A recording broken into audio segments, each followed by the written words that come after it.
Hello and Shabbat Shalom to you. Hope that you are ready for Shabbat as it is rapidly approaching.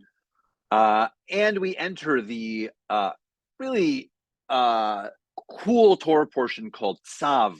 Tzav, as you hear in the word Tzav, if you added a mem and a hey to the end of Tzav on the two ends, it would sound like mitzvah. So these are commands this week. Second Torah portion in the book of Leviticus, where we mentioned last week the beginning of the sacrificial system and the connection that particularly is focused on Aaron and his sons as the priesthood.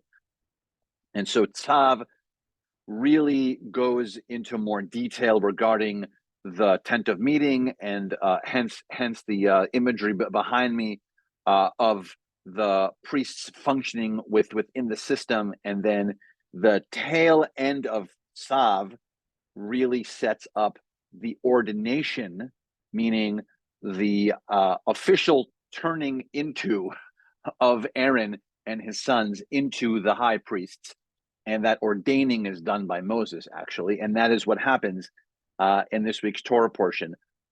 And then really by the end of this week's Torah portion, moving into next week, they are officially ordained as the high priest, as the priests. Aaron is the high priest. His sons are the four sons are the next line of the priesthood. All, like I said, beginning with Aaron, all connecting to this week's Torah portion of Tzav.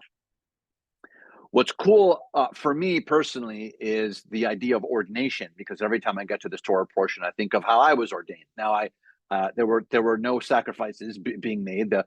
Thankfully, there was no open fire. Also, thankful for that. But there was a similar style of ordination, because the idea is that Moses put his hands onto Aaron and onto Aaron's children, and by putting his hands onto them, that's part of the ordaining, and that's how I was ordained as well. That's how people get ordained. It's a beautiful moment, and so I hope that you'll be able to think about one of those significant life-changing moments for you that someone else helped to facilitate for you. Meaning, because I was not a rabbi, and then the Rosh Yeshiva, the head of HUC, then put his hands on my shoulders, and actually even the particular one who was ordaining then like to call it the Jewish headbutt. He used to sort of